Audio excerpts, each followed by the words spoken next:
باہر تشریف لائے اور آپ اس وقت حضرت امام حسن اور امام حسین کو گود میں اٹھائے ہوئے تھے. آپ اس وقت آگے بڑھے نماز کی امامت فرمانے کے لیے اور ان کو زمین پر بٹھایا. پھر نماز کے واسطے تکبیر فرمائی. آپ نے نماز کے درمیان ایک سجدے میں تاخیر فرمائی تو میں نے یعنی حضرت انس نے کہتے ہیں میں نے سر اٹھا کے دیکھا تو دیکھا کہ صاحب زادے یعنی رسول اللہ رسول کریم کے نواسے آپ کی پشت مبارک پر ہیں اور اس وقت آپ حالت سجدہ میں ہیں. پھر میں سجدے میں چلا گیا. جس وقت آپ نماز سے فارغ ہو گئے تو لوگوں نے عرض کیا کہ یا رسول اللہ آپ نے نماز کے دوران ایک سجدہ ادا فرمانے میں تاخیر کیوں فرمائی؟ آپ نے فرمایا ایسی کوئی بات نہ تھی میرے نواسے یعنی لوگ یہ پوچھنا چاہتے تھے کہ سرکار آپ نے 2 سجدوں میں ایک سجدے میں تاخیر کری تو اس میں آپ بہت زیادہ ذکر و اذکار کر رہے تھے کیا جو اتنی دیر لگی؟ سمجھ رہے ہیں بات کو؟ آپ بہت زیادہ ذکر و اذکار کر رہے تھے, آپ بہت زیادہ اللہ تعالیٰ کو یاد کر رہے تھے. سبحان اللہ. تو اس کا جواب سرکار کیا دیتے ہیں؟ فرماتے ہیں کہ ایسی کوئی بات نہ تھی, میرے نواسے مجھ پر سوار ہوئے تو مجھ کو برا محسوس ہوا کہ میں جلدی اٹھ کھڑا ہوں اور اس کی مراد یعنی کھیلنے کی خواہش, بچوں کی مراد جو ہے وہ مکمل نہ ہو. یعنی سوچو, ایک بات کا اندازہ لگاؤ کہ ایک اولو العزم پیغمبر خاتم الانبیاء والمرسلین اللہ کے نائب مطلق رحمت للعالمین, ان کا معاملہ یہ ہے, ان سے بڑا کوئی عبادت گزار ہو سکتا ہے؟ ان سے بہتر کسی کا سجدہ اور رکوع ہو سکتا ہے؟ سبحان اللہ. آپ کیا فرما رہے ہیں؟ اپنے سجدوں پر, اپنی عبادتوں پر, اپنے سبحان اللہ اپنے ذکر و اذکار پر سرکار سبحان اللہ سبحان اللہ سبحان اللہ, میں تو کہوں گا کہ بندگی پر فوقیت دے رہے ہیں اپنے بچوں کی دلجوئی. کیا بتایا سرکار نے؟ یہاں سے کیا پتا چلا؟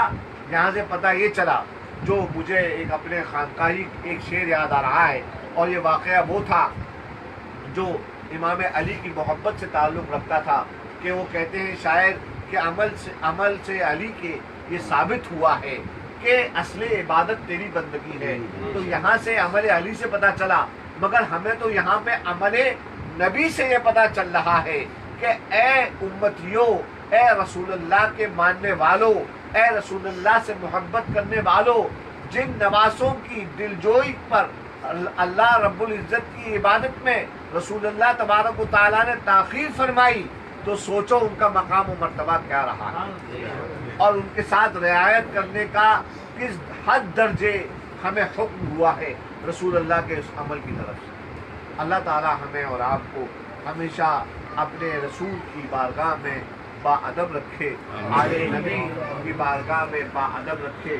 آگے بہت ساری باتیں ہیں, مگر میں سمجھتا ہوں کہ اس مختصر ذکر کے ساتھ ہم نے حق تو ادا نہیں کر پائیں گے امام حسن مصطفیٰ کے ذکر کا, مگر ہاں تاخیر بہت ہو چکی ہے, وقت بہت ہو چکا ہے.